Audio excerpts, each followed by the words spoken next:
NTV অনলাইনের দর্শকদের স্বাগত জানাচ্ছি। দর্শক, আমি এই মুহূর্তে দাঁড়িয়ে আছি সিলেটের বালাগঞ্জ উপজেলার পূর্ব গৌরীপুর ইউনিয়নের।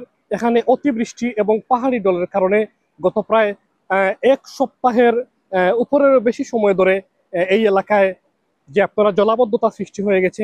আপনারা দেখতে পাচ্ছেন এই বালাগঞ্জ থেকে ফেঞ্চুগঞ্জ যাওয়ার যে প্রধান সড়কটি, অথবা আমরা যদি বলি একমাত্র রাস্তাটি, এখন পানিতে ভরপুর। এই রাস্তাটির একেবারে দ্বার ঘেঁষেই রয়েছে কুশিয়ারা নদী। এই কুশিয়ারা নদীর পানিতে টইটুম্বুর হয়, রাস্তার দিকটায় পানি এসে এসে পড়েছে।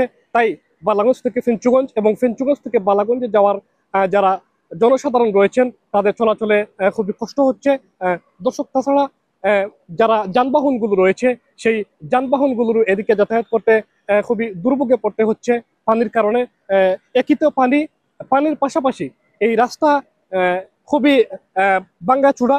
তাই স্থানীয় জনসাধারণ মনে করছেন তারা এই রাস্তাটি যাতে অতি শীঘ্রই মেরামত করা হয়। বড় কষ্ট করি কেন রাস্তাটা ফারাইতে হইছে আর কি, গাড়ি ঘোড়ার অবস্থাও খারাপ, মানুষের অবস্থা খারাপ। এই রাস্তাটা অনেক বিপজ্জনক একটা রাস্তায় কেন যে সাইটের এদিকেও একটা নর্দমার মতো হয়ে গেছে খাল, ওদিকে খাল দিয়ে ওদিকে খাল, একটা সাইড আঙ্গুল জায়গা মাত্র এখানে মাঝে অবশিষ্ট আছে।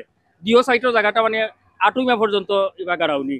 এই রাস্তা তো বাঙ্গার দেয়, গাড়ি ঘোড়া চালাল যান না, সিএনজি খুব কষ্ট।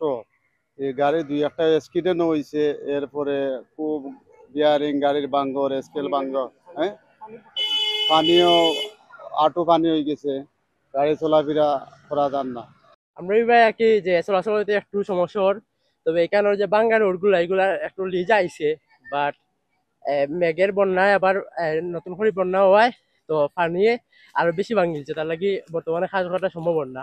ইনশাল্লাহ বন্যা যাওয়ার পরে অতি শীঘ্রই কাম হইব।